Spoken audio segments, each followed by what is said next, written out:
Michael Kofman. I'm a global fellow at the Wilson Institute, and I'm here to give an update on the tension between Russia, Ukraine, and the talks between Russia and the United States to resolve this crisis.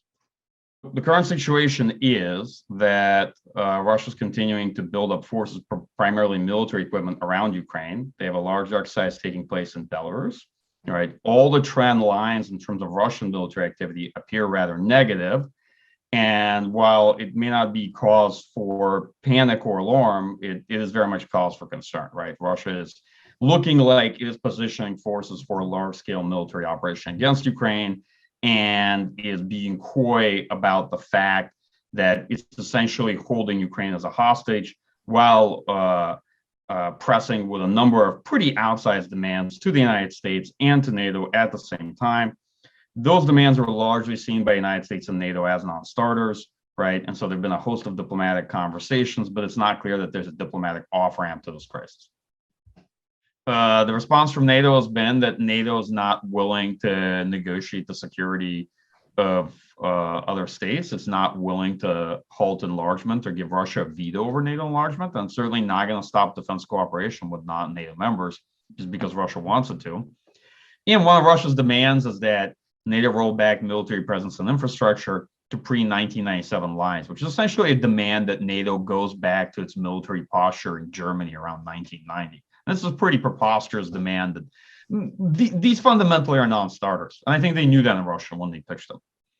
So Russian goals are the subject of some debate. At the very least, Russia wants to retain strategic influence over Ukraine. Russia wants an influence over Ukraine's domestic policies, but not just about Ukraine, right? It's also about NATO and security architecture of Europe. Russia wants a veto over further NATO enlargement. Russia wants to roll back defense cooperation of NATO members with Ukraine. And that's pretty outsized demands, right? So this is kind of at the intersection of two big issues: ongoing conflict between Russia and Ukraine, and at the same time, Russia's attempt to revise the security architecture in Europe. We're not really here unexpectedly.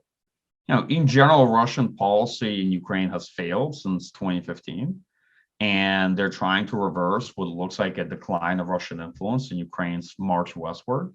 And I think they're running out of options other than coercive diplomacy or actually just using force, which is a viable option for them. And when it comes to the United States, I think they see the timing as generally opportune to try to challenge the security order in Europe, especially as they know that the United States desperately wants to focus on China and Asia Pacific, and the US sees Europe as a secondary theater.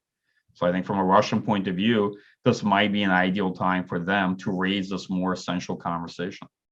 The US response to Russia's main demands on NATO enlargement and defense cooperation with non-NATO members and the like has in principle been no. The United States is not willing to discuss these topics.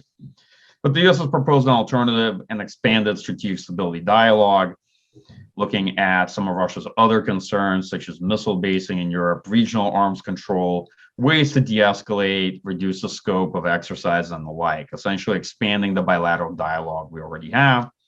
And then the U.S. has made a number of threats regarding sanctions that would be levied against Russia if they dramatically expanded the war with Ukraine, right? And these are meant to essentially deter Moscow.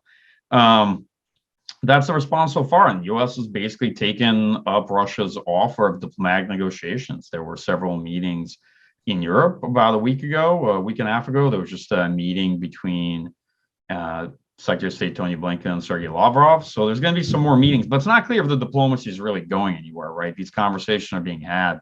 Whether or not they're taking us substantively towards resolution is the subject of debate.